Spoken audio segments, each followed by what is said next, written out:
Assalamualaikum warahmatullahi wabarakatuh. Pada pertemuan kali ini, saya akan membahas materi tentang pengertian ruang lingkup dan metode penulisan sejarah. Langsung saja ke bagian awal, yaitu pengertian sejarah.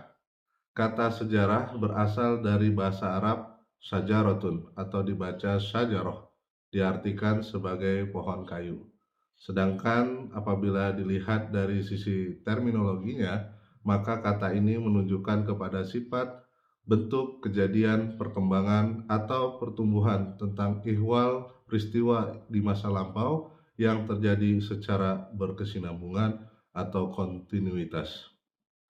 Kemudian ketika kita membahas istilah sejarah, istilah lain yang juga dikenal sebagai pengertian sejarah itu adalah apa yang disebut dengan tarik.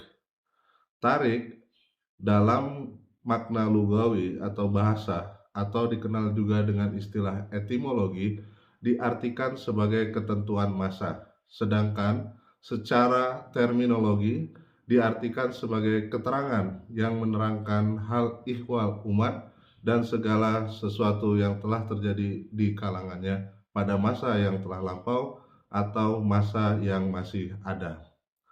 Kemudian poin yang kedua yaitu ruang lingkup sejarah. Maka ruang lingkup sejarah ini nanti terbagi ke dalam dua, yaitu pertama apa yang disebut dengan tarik am dan yang kedua adalah tarik khas. Tarik am adalah tarik yang menerangkan hal ihwal manusia secara umum. Misalnya sebuah peristiwa yang menyangkut hajat atau perkehidupan seluruh manusia di muka bumi. Misal perang dunia, bencana global, punahnya spesies makhluk hidup, dan lain-lain. Sedangkan ruang lingkup yang kedua yaitu disebut dengan tarik khas adalah peristiwa yang menerangkan hal ihwal suatu umat, suatu bangsa atau suatu kerajaan saja. Misalnya ketika kita berbicara tentang masa Khulafatur Rasyidin, dinasti Umayyah, dinasti Abbasiyah, kerajaan Majapahit, dan lain sebagainya. Selanjutnya yang ketiga adalah metode penulisan sejarah. Dalam metode penulisan sejarah ini setidaknya ada 4 tahapan yang harus dilalui oleh penulis atau peneliti sejarah. 4 tahapan sebagaimana dimaksud. Yang pertama adalah tahapan heuristik, yang kedua itu adalah tahapan kritik atau verifikasi, ketiga tahapan interpretasi, dan yang keempat apa yang disebut dengan historiografi. Tahapan heuristik adalah tahapan pengumpulan sejarah. Dalam hal pengumpulan sejarah, sumber-sumber sejarah ini biasanya digolongkan ke dalam 2 sumber, yaitu sumber primer dan sumber sekunder. Sumber primer adalah sumber pertama dan utama, sedangkan sumber sekunder biasanya adalah sumber pelengkap atau pendamping dari sumber primer. Selanjutnya, apa yang disebut dengan tahapan kritik atau verifikasi. Setelah melakukan pengumpulan data dan memperoleh data baik itu sumber primer dan sekunder, tahapan kedua ini adalah menguji atau memverifikasi apa yang kita peroleh. Data-data ini kemudian kita lihat apakah secara tahun dinyatakan layak, apakah ada di tempat pada saat peristiwa itu terjadi, dan lain sebagainya. Bisa saja dalam sebuah peristiwa sumber sejarah memang berada di tahun yang sama, tetapi belum tentu berada di lokasi. Sehingga perlu dilakukan apa yang disebut tahapan yang disebut dengan kritik atau verifikasi. Selanjutnya yang ketiga yaitu apa yang disebut dengan interpretasi.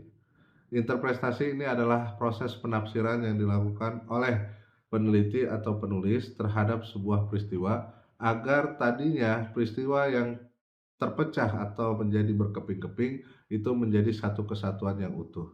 Kadangkala sumber sejarah yang ditemui itu ada di bagian awal. Misalnya sumber sejarah tersebut adalah sumber awal yang akan kita tulis. Tapi bisa saja sumber awal tersebut ternyata ada di bagian akhir ketika kita ingin melakukan penulisan. Nah, Kalau seandainya sumber tersebut terpecah seperti yang tadi disampaikan, maka proses interpretasi ini penting sehingga seorang penulis atau peneliti sejarah dapat memaknai sejarah secara utuh. Terakhir adalah tahapan historiografi atau tahapan penulisan sejarah. Hal yang perlu diperhatikan pada tahapan ini oleh peneliti maupun penulis yaitu berkaitan dengan kaidah ilmiah. Kaidah ilmiah yang dimaksud adalah kaidah penulisan sejarah. Bagaimana sistematika penulisannya? Bagaimana selingkung atau gaya pengutipannya? Apakah menggunakan middle note, endnote, footnote, dan lain sebagainya. Hal ini nanti akan menentukan bagaimana sebuah tulisan sejarah ditulis, apakah dengan format yang formal atau dengan format yang non formal. Demikian pembahasan kita kali ini berkaitan tentang pengertian sejarah, ruang lingkup, dan juga metode penulisan sejarah. Semoga bermanfaat. Sampai ketemu dengan materi-materi selanjutnya. Akhir kalam, wabillahi taufiq wal hidayah. Wassalamualaikum warahmatullahi wabarakatuh.